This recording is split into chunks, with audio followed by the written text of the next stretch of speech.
สบายดีเฮ็ดหยังอยู่ ต้มไข่ให้น้องกินเดี๋ยววันหนึ่งข้าวสำหรับขึ้นหนึ่งตะเวนตะเวียงแต่กินข้าวบ่เจ้ากินแล้วขออนุญาตเด้อน้องเด้อพอขึ้นเฮือนเนี่ยพอดีวอลี่มาแวะหาทางนางป๊อปเพิ่นช่วงบ่ายพี่น้องช่วงบ่ายโมงก็นี่แหละตะเวนก็ประมาณจักสิเป็นจังโมงลืมเบิ่งโมงก็มื้อนี้น้องเพิ่นหยุดเพิ่นอยู่เฮือนว่าซั่นดอกเนาะมาแวะหาน้องเพิ่นก่อนฮึบซับซึบซับอยู่เฮือนกับไผนี่กับน้องชาย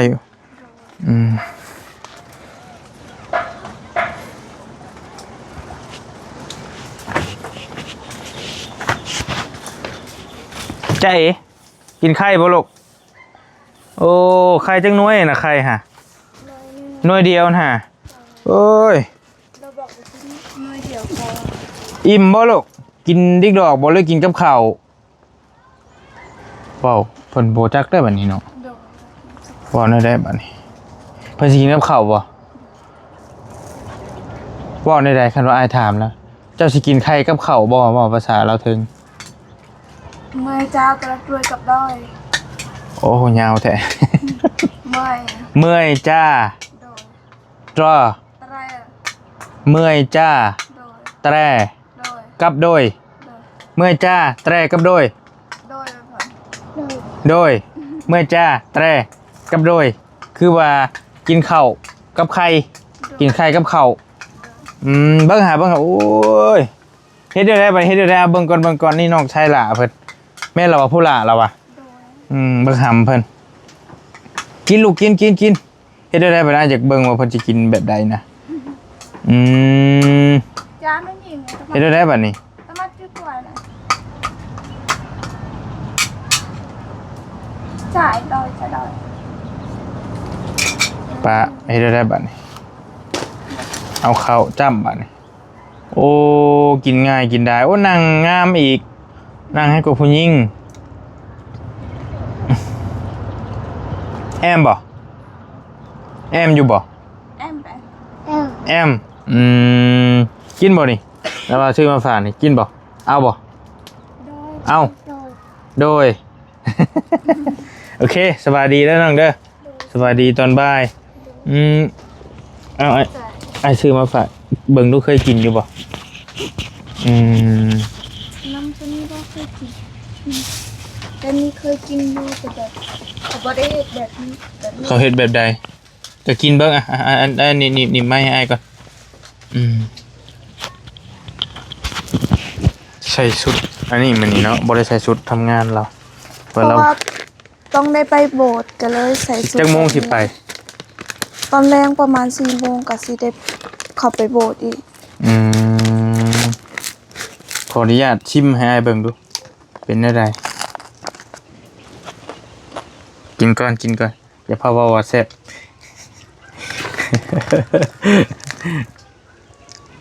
แต่มันคนละสูตรกับบ้านข่อยอีกแบบนึงบ้านเจ้ากับแบบนึงนี่ของสูตรคนเวียดตี้เบิ่งทรงแม่นบ่โดยเพราะบ้านข่อยบ่แม่นนี่อีกแบบนึง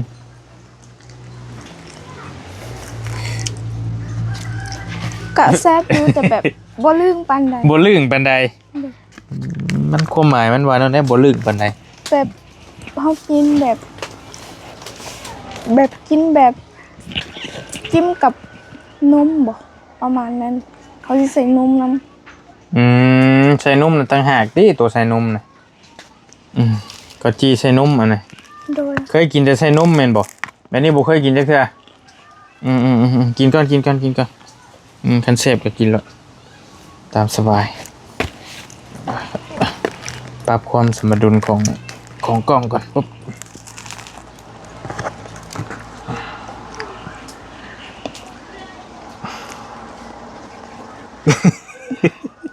กินข้าวแล้วบ่กินข้าวกันยังแกงหน่อไม้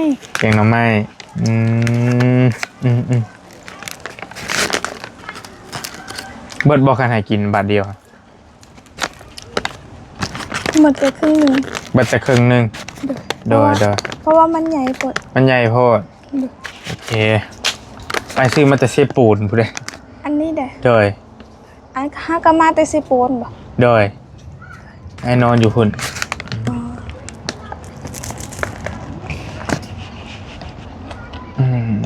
กินแล้วตามสบายน้องกินโอ้ยเนาะน้องเพิ่นกินบ่หาให้เพิ่นกระปันให้เพิ่นน้ำก็คนละขวดพอดีแล้วน้ำขวดนึงเพิ่นกินบ่อร่อยห้ามตอนมันยังเย็นๆอยู่ฮะ ผ่อน น้ำหมักม่วงบ่น้ำไปซะเอ้ยหู้แท้น้องก็ได้คือสิหิวข้าว ไปลิ้นแล้วบัดนี้ตอนเขาให้กินข้าวก็บ่อยากกิน เจ้า ผัดคนอื่นกินแล้วล่ะเลยอยากเข้า มาหากินอยู่เพื่อนแล้วบัดนี้ เด้อบอกให้ต้มไข่ให้กินก็เลย กั ต้ น มให้เพิ่น หน่วยเดียว เด้อยังอยู่แต่เราบอกว่าให้กินแบบหน่วยเดียวพอ อิ่มเนาะกินง่ายอยู่ง่ายเลยกินไข่หน่วยเดียว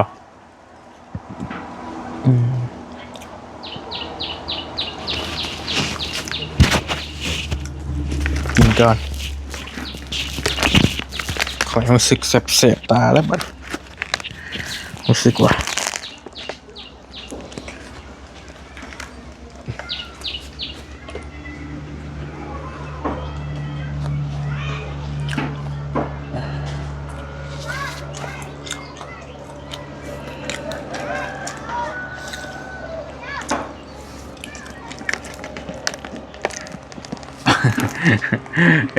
กินแบบกินธรรมชาติเฮ้ยลีน้องมันแก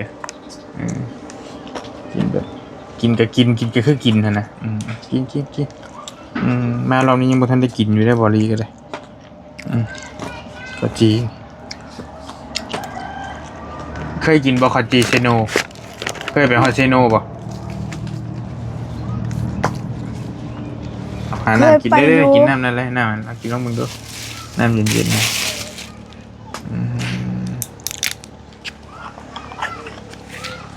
มากินก่อนเลยจังคุยกัน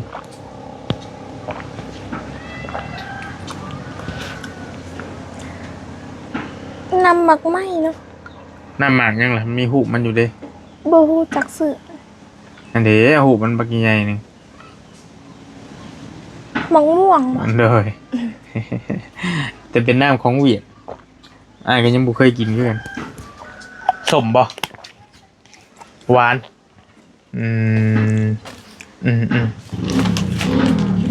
อิ่มเลยข้าวจี เด้อเพราะว่ากินข้าวมาแล้ว ดอยกินข้าวกับแกงหน่อไม้อีไผ่แกงฮะ คอยเป็นคนแก่ หน่อไม้เชียวไห้ว่านี่บ่ โดย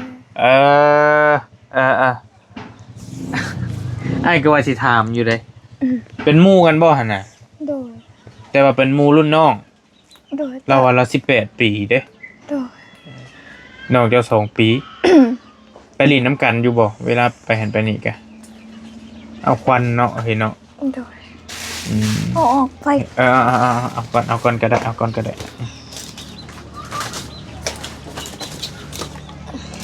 ออกไฟตัวได้ควันเจ้าก็จับออกคือสิเมนตัวน้ำมือเจ้าหันแม่นแหละตัวนั่นแหละตัวนั้นแหละแม่นแหละ ตัวนี้ก็คือกัน ยัดลงม.1ก็ได้มีน้ำบ่ม.1 นี่ ค่อย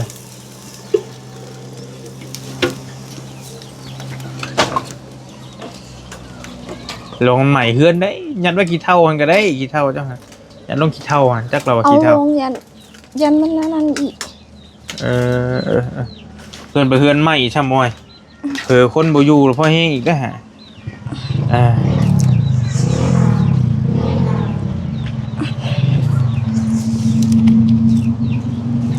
แซ่บประคำมันก็งุยอยู่ผู้เดียวแล้ว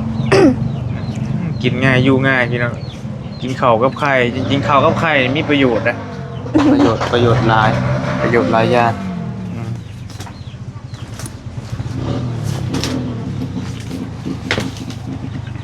โอเคอันเพิ่นว่าเฮือนเพิ่นก็ซ้ำกับเพื่อนเจ้าเพิ่นว่า โดย เพิ่นอยู่เฮือนอยู่บ่ มื้อนี้เพิ่นบอกว่าบ่ได้อยู่เฮือน ไปไสล่ะ เราบอกว่าไปเฮ็ดเวียกอยู่ชายแดนบ่ แม่นบ่ บ่ฮู้คือกัน อืม แบบเราสัตว์หาค่อยตอนประมาณ 11:00 น เอ้าคือว่าบ่ได้มีเวียกเฮ็ดไปเฮ็ดเวียกอยู่ชายแดนติ ก็บ่ฮู้คือกันอาจสิหาก็เข้ามาเฮ็ดก็ได้ เออชื่อนางเลี้ยง โดย น้องเลี้ยงอืมว่าสิไปเยี่ยมเพื่อนเพิ่นอยู่เอ้าบ่ได้อยู่ซำได้ซั่น ยามได้มายามแลงบ่จะไปอยู่พุ่นเลย บ่ฮู้คือกันเพิ่นบอกว่าคือสิมื้ออื่นสิมื้อบ่หรือว่าแนวใดแบบค่อยก็บ่ค่อยฮู้ปานใดแบบบ่ค่อยลิ้นนํกันนี่มีแต่เพิ่นเซตมาบอก ยาแหละแต่ว่าหน่อไม้เจ้าแกงเป็นคนแกงยังอยู่บ่ ฮะ ยังอยู่บ่ ยังอยู่ ยังอยู่ เด้อแต่แบบเขาแม่ยังแต่อันนั้นซื่อๆแบบมันหมดแล้ว ยังแต่น้ำก้นหม้ออยู่ซื่อ โดยฉันอายากกินมื้อหน้าเดี๋ยวสิแกงให้กิน คักแน่บ่ โดย อืมสิแกงให้กินเพิ่นว่าซื้อมาแล้วปอกให้แกงให้กินสดๆเลยเนาะมันจะคักเนาะ โดย โอเค เบิ่งก่อนคันอ้ายบ่มื้อบ้านก่อน โดย ก็มื้อบ้านก่อนแล้วก็แล้ว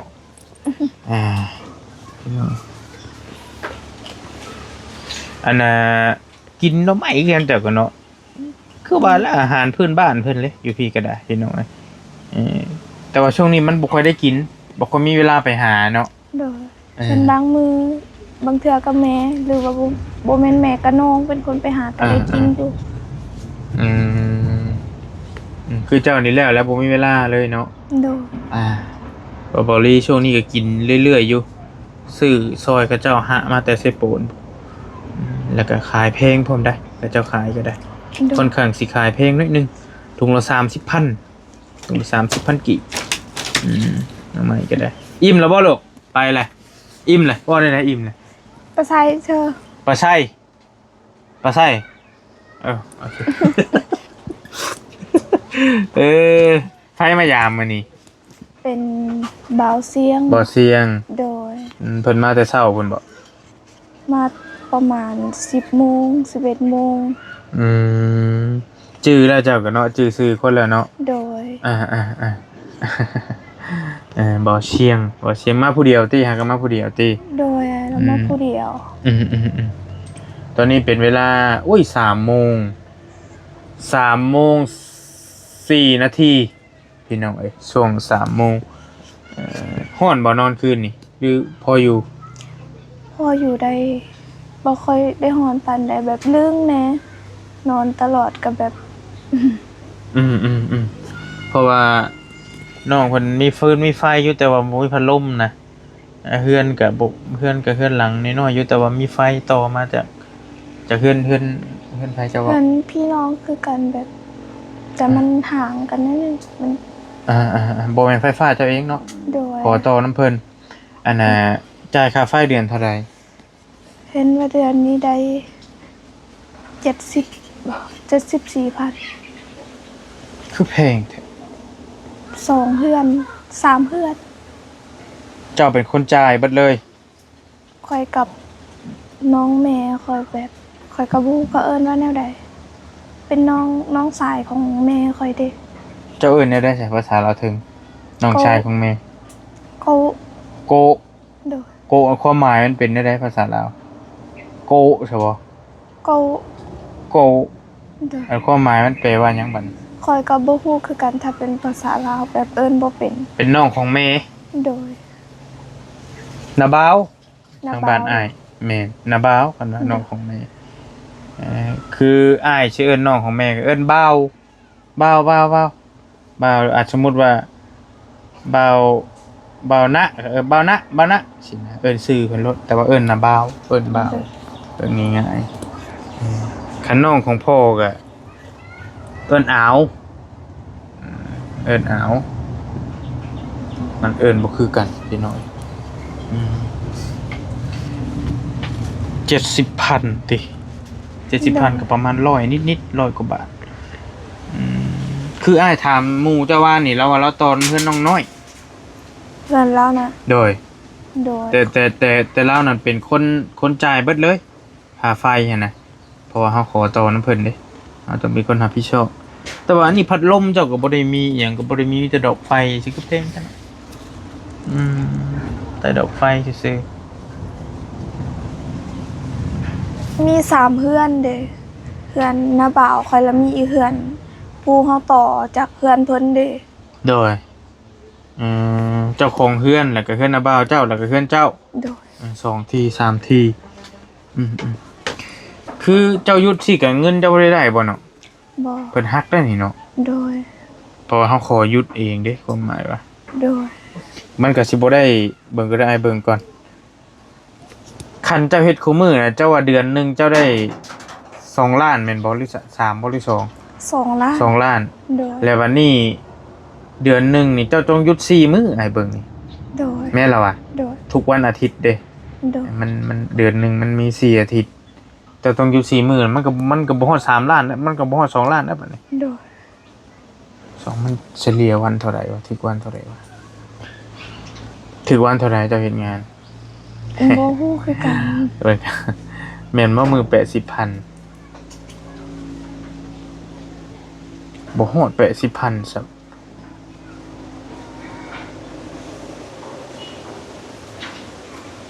บ่ฮอดดิ60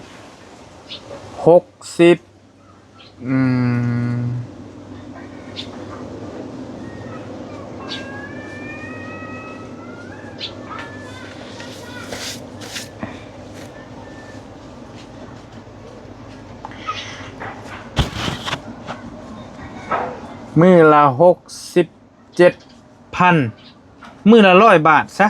ดีง่ายๆมื้อละ100บาทพี่น้องเอ้ยเพราะว่าเดือนหนึงแม่นเลยเดือนหนึง 3,000 ได้ถึกแล้วอันนี้ก็ไรเนี่ยมื้อละ100เจ้ายุดไปเลยก็มันสิเสียไปอยู่400ก็สิเหลือ 2,600 บาทนี่สิเหลือ 2,000 กว่าบาทนะเดือนหนึงก็ได้ก็โอเคพี่น้องโทรศัพท์ลิ้นได้ปกติเจ ได้อยู่ แต่ได้อยู่ YouTube ได้แล้วบ่แต่อ้ายเฮ็ดให้ ได้แล้วเบิ่งคู่มือ เบิ่งคู่มือ โดย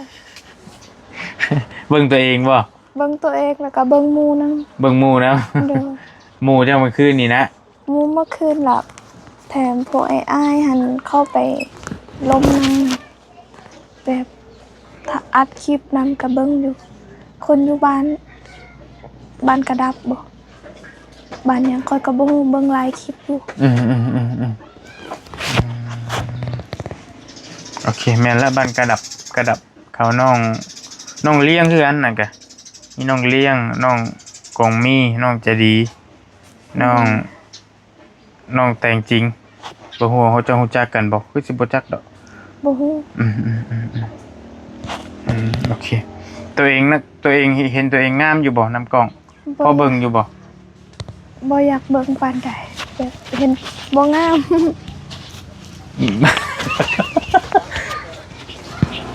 มันเป็นได้จังว่าบ่งาม กะเห็นตัวเองบ่งาม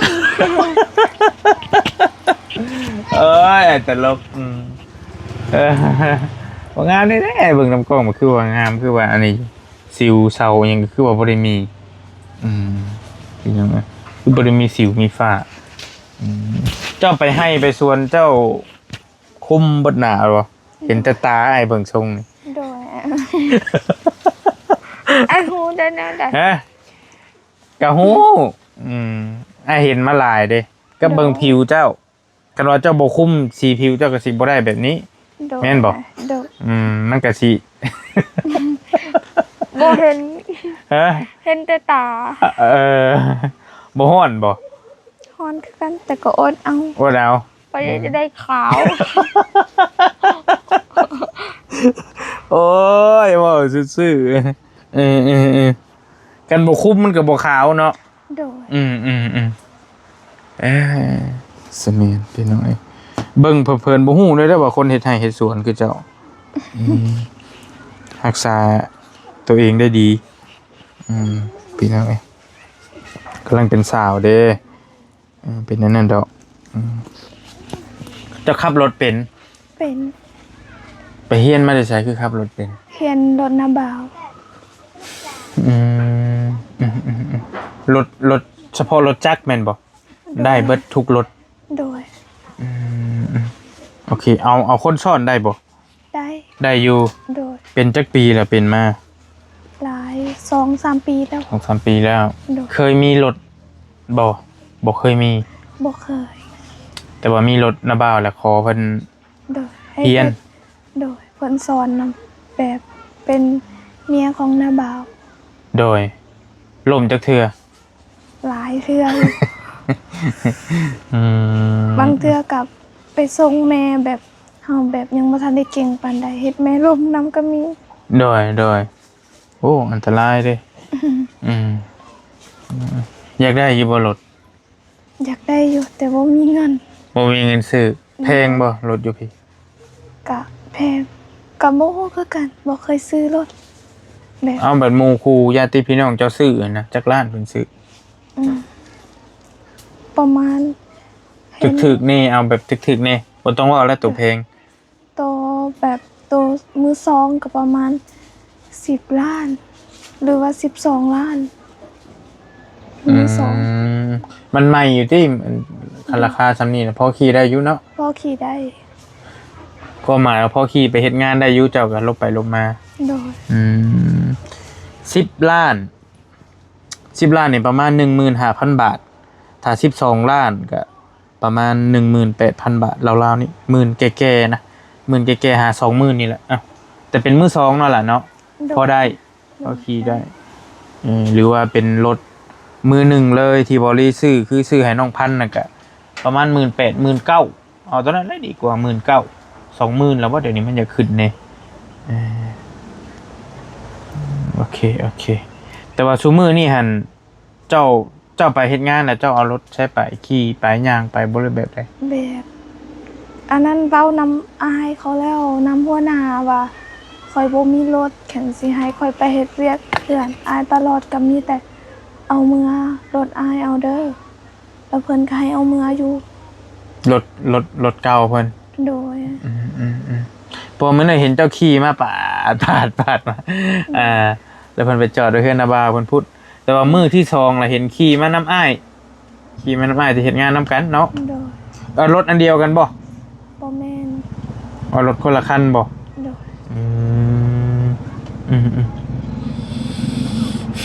โอเคถ้าบ่มีรถก็แม่นได้ย่างได้เนาะ โดย เพราะย่างบ่ไหวดอกเจ้าย่างจักโมงเจ้าสิฮอด คือว่าประมาณบ่เคยย่างกับบ่ฮู้คือกันไกลโพด คันว่าไปตลาดตะลี่เด้ซะ ก็มีแต่ยืมรถหน้าบ่าว หรือไปน้ำหมู่เอา โดย โอเคพี่น้อยเพราะว่าน้องเพิ่นนี่เป็นคนเฮ็ดงานเด้รถนี่ก็ถือว่าเป็นค่อนข้างที่เป็นสิ่งที่สำคัญอยู่คันให้ คันให้เลือกอย่างหนึงคันรถกับเพื่อนสิเลือกตัวใดก็คันสมมุติให้เลือกได้อย่างหนึงอะนะ เลือกได้อย่างหนึงบ่ คันมีเพื่อนก็ได้ แบบก็ดีอยู่เนาะ โดย แบบแม่เฮาสิมีบ่อนนอนนำแบบ โดย สบายนำแน่ โดย คันมีรถก็สิได้ไปเฮ็ดเวียกเลือกเลย เลือกบ่เป็นคือกัน เลือกบ่เป็นคือกัน โดย อีหยังก็สำคัญ โดย ในใจอยากได้ทั้งสอง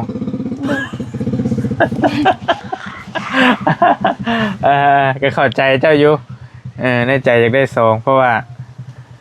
คันชีว่ารถนี่มันบ่สำคัญบ่มันก็สำคัญแต่ว่าเฮายังย่างได้ โดย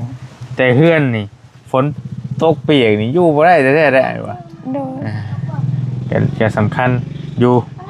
พี่น้อยก็ถึกอยู่ นะ ไม่ยังก็ น้องอยากเล่นโทรศัพท์ น้องยืมโทรศัพท์ลิ้นบัดนี้ โดย นี่เครื่องเดียวหั่น โดย ตกแตกแล้วก็แล้วอันนั้นก็ได้โทรศัพท์น้องเพิ่นก็ถือว่าพอลีเบิ่งมื้อนั้นอยู่จับเบิ่งอยู่ก็โซมแฮงเติบละ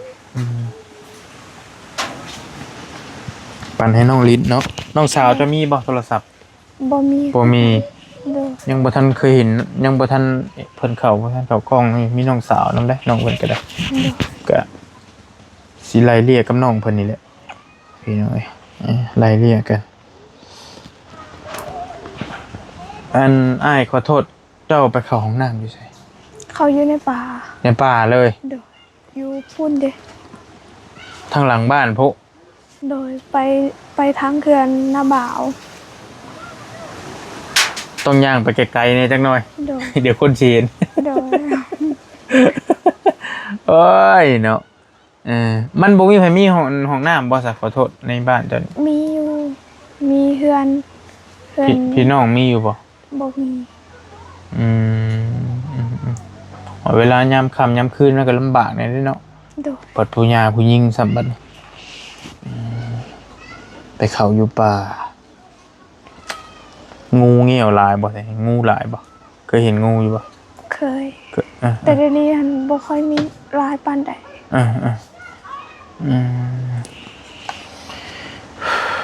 โอเคพี่น้องก็การใช้ชีวิตก็ค่อนข้างฝืดเครื่องชีวิตน้องเพิ่นก็ได้อาบน้ำเลยอาบน้ำอยู่บาดาลบ่เจ้าบ่อน โดย ไปอาบ โดย อาบค่าเสื้อ เอาสิ้นเอา นุ่งสินเอาอาบค่าสินเอา โดย น้ำบาดาลร่วมบ่ บ่แม่นเป็นเฮือน2เฮือนหันเป็นผู้สร้าง แบบคอยกับบ่ฮู้คือกันเป็นน้ำของเขาเจ้า แต่แบบเฮามาขอแบบมาขอคอยกับบ่ฮู้เว้า บ่เป็นชื่อเว้า โดย แต่ว่ามันเป็นน้ำพี่น้องเจ้าบ่ บ่แม่น บ่แม่นอีก โดย แต่ว่าเจ้าไปขอเพิ่นใช้เอาว่ายังไงก็ได้ โดย ห้องน้าบ่าวเจ้านั่นก็บ่ได้มีอันนั้นก็ บ่ได้มี น้ำร่วมอยู่ไสในบ้านบ่ได้มีน้ำร่วมบ่ใช่ ไผบอก น้ำบาดาลร่วมหั่นนะ บ่แม่นน้ำมาด้านร่วมหั่นเป็นน้ำเขาเจ้าเฮ็ดให้เพื่อน2หลังหั่นแต่แบบเขาปั้นให้แบบถ้าอยากใส่ก็ใส่แบบใส่แล้วมีแต่ออกเงินเป็นเดือนให้แบบเงินเดือนค่าน้ำมัน เจ้าก็เอาเงินซอยเพิ่นบัดนี้ โดย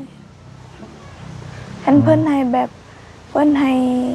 ใส่น้ำก็ใส่อันเพิ่นบ่ให้ใส่ก็ถือว่าบ่ได้ใส่ถ้าเป็นน้ำรวมหั่นแบบไผสิใส่ก็ใส่บ่อยากใส่ก็อย่า มีบ่ล่ะในบ้านนี่น้ำรวม แต่กี้หันมีอยู่แต่เดี๋ยวนี้หันบ่มีแล้ว มันเพบ่ โดย อ๋อโอเคซอยค่าไฟแสดงว่าเป็นน้ำใดนะเบิ่งทรงแม่นบ่น้ำโตไฟฟ้าเอาโดย เพราะเรามีค่าไฟโอเคก็ลำบากหลายอย่างเนาะที่เจ้าใช้ชีวิตก็ได้ โดย ก็ค่อนข้างฝืดเครื่องหลายสิ่งหลายอย่างอยู่พี่น้องแม้แต่สวยชามบอลลี่เลียวเบิ่งก็ยังแบบอันท่านขอโทษชำนาญบ่ถวยเจ้านะ โดย ที่ใส่เฮ็ดอยู่เฮ็ดกินเพิ่นก็กระตุกกระเต็นก็รู้สึกว่ามีเป็นแป้นอยู่ บ่ค่อยมีปานใดคิดเข้าก็สิอันนึงเบิ่งทรงนี่ โดย แล้วก็เป็นแป้นอยู่เฮือนซานก็ได้เฮ็ดกินก็ต้องใช้ฟืนนะใช้ฟืนใช้ไม้ฝืดเครื่องพอสมควรนายขอโทษเด้อเสื้อผ้าเจ้านี่มีหลายบ่มีจักโตเสื้อผ้าใส่เจ้านี่ ลายอยู่เพราะว่าแบบเฮาซื้อมาแล้วเก็บเอาไว้ปีประมาณนั้นคือสิประมาณนั้นแบบประมาณปีหนึงก็ได้ประมาณ 2-3 อันเสื้อนะเฮาซื้อมาแต่แบบเฮากระดนแล้วแบบมันก็หลายอยู่ได้อยู่ประมาณ10พื้น เจ้าซื้อมาแล้วเจ้าบ่ยังไงแบบประหยัดใส่นะ โดย ใส่แบบบ่ค่อยใส่แบบใส่จนอันนั้นจนมันขาดพู้นแหละ โดย แล้วก็พับไว้อย่างดีนะตามบริเบิงนี่มีกับหุ้มให้นะประหยัดใส่นะเอาว่ายังไงก็ได้ โดย เพียนใส่นะเพียนระวังเพียนใส่อย่ามันขาดมือโอเคพี่น้องเลยเนาะเสื้อผ้าหนะแพงอย่างก็ค่อนข้างแพงซุมือนี้ก็ได้ โดยมื้อนั้นหันอายเบา โดย เบายังมาลืมแล้วมาให้เขาหั่นน่ะ บ่เตียงบ่ โดยเป็นเบาเตียงให้ กระ เข้า สอบใหญ่ๆเห็นปะ โดยแต่ โดย ก็ให้เสื้อผ้าน เพิ่นมีเสื้อผ้าน ำโดยมื้อนั้นคอยก็ได้อยู่ประมาณ2 อัน ำตัวเจ้าใส่นี่บ่บ่แม่น ตัวนี้บ่แม่นคอยอันนั้นเด้คอยตากไว้อยู่นอก อืมโอเคพี่น้องจะใส่เสื้อใส่หยัง หึ ใส่เสื้อใส่หยัง คอยบ่ เบอร์หยัง บ่ S M L XL ตัวบ่ฮู้ ตัวแบบนี้บ่ โดย แม่นบ่หรือว่าแบบนี้ บ่ บ่ แม่น แม่น โดย ตัวแบบนี้ โดย เอ่อ เบอร์ M ถ้าแบบนี้ถ้าว่า S ก็สิน้อยเพราะน้องเพิ่นก็ได้น้ำหนักเจ้าจักโลขอโทษเด้อ 46 47 47โล โดย พอดีได้ครึ่งหนึงของบอลลี่ โอเคกะคนเป็นคนประมาณซ้ำนี่เจ้าแต่ก่อนเจ้าตุ้ยกว่านี้บ่หรือจอยกว่านี้ ตุ้ยกว่านี้ ตุ้ยกว่านี้ เด้อ เป็นหยังคือจอยบัดนี้ บ่ฮู้คือกันอาจสิเฮ็ดเวียกหลายกะมันก็สิจอยอดเข้านำแน่ กินข้าวมื้อจักเทื่อซั่นน่ะ ประมาณบางมื้อหันก็2เทื่อบางมื้อก็เทื่อเดียว เพราะว่ากินแบบตอนแรกคันมีหมี่ก็สิกินแต่หมี่เอา ตะกี้ไปเฮ็ดหยังมาคือตุ้ยซั่นน่ะ บ่ฮู้คือกันอาจสิกินข้าวหลายแหน่ บ่ โดย อันน่ะเจ้าอยู่ห้านอาหารพร้อมได้เจ้าบ่เนาะ โดย ให้ตำอิหยังเพิ่นว่าน้องเพิ่นว่านะตำข้าวปุ้นบ่อิหยังไอ้บ่อยากจื้อเลย โดย เฮ็ดแนวกินเฮ็ดแนวหยังก็กินไปนำโอเคพี่น้องยังเงินยังมีใช้อยู่ติเงินอ้ายให้เบิดแล้วบ่ ยัง ยังจักพัน ประมาณบ่ฮู้มีเงินให้นำแม่ ตายแล้วนะแม่ไว้เลย โดย เคยให้เงินน้องเพิ่น2เทื่อบ่ลีเคยให้2เทื่อนี่แหละเทื่อละ50,000เคยให้น้องเพิ่นแต่ว่าหลายคนก็แบบว่าเบิ่งน้องแบบคือแบบว่าคือขาดสารอาหารบ่อีหยังต่างๆหั้นนะ PFC เพิ่นก็เว้าไปต่างๆนานาแต่ว่าก็บ่ได้เบิ่งก็ธรรมดาอยู่บ่ได้ถึงกับบ่ได้ซ้ำน้องน้ำมีน้องน้ำน้องจักรจักรตีน้องน้ำที่ชุบมาเฮ็ดเฮือนให้นะน้องน้ำอยู่บ้านสกีน้อยบ่อยู่ลุมอยู่ฝั่งนะริมทุ่งนาทั้งนั้น โดยฮู้อยู่แต่แบบบ่ค่อยรู้จัก บ่ได้เรื่องกันพวกนั้นล่ะสิเรื่องเลยพวกนั้นเรื่องเลยเรื่องผิวเราแค่คนขาดเลือดแต่ว่านี่น้องเพิ่นนี่ธรรมดาบ่ได้เป็นโรคเป็นภัยหยังติธรรมดาเนาะโอเคนี่น้องนี่ก็พอไปพอมาอยู่เอาประมาณนั้นแหละเดี๋ยวอ้ายก็สิเบิ่งกันเด้อเดี๋ยวสิมายามใหม่จังได๋ก็ได้เด้อ โดย คันว่าให้เจ้าพาไปเบิ่งเฮือนบนนั้นได้บ่จักหน่อย ได้ เราสิอยู่เนาะความหมาย บ่ฮู้คือกันไปเบิ่งก่อน ไปเบิ่งก่อน โดย แต่ว่าอ้ายบ่นำเราว่าเนี่ยเราคือว่าบ่ได้ไปใส่นะถามอยู่ แต่ว่าเจ้ามีเฟซเพิ่นบ่ โดย เพิ่นว่าเพิ่นไปชายแดน โดย ไปหยังชายแดน คอยบอกว่า อยู่เฮือนบ่มื้อนี้ไปดิ้นเฮือนคอยแน่เราบอกว่าบ่ว่างจนได้สิไปออกไปชายแดนไปเฮ็ดเวียกคอยก็บอกว่าก็ไปเฮ็ดเวียกอยู่ชายแดนมาด้วยแล้วคอยบอกว่าเราก็เลยบอกว่ามื้ออื่นบอกว่าสิมื้อแต่ก็บ่ฮู้คือกัน แต่ไปเบิ่งก่อนยันเราไปแล้วบ่ เอาให้ ใจ เอาไว้ซื้ออหยังกินก็แล้วแต่เจ้า เนาะ เนาะไป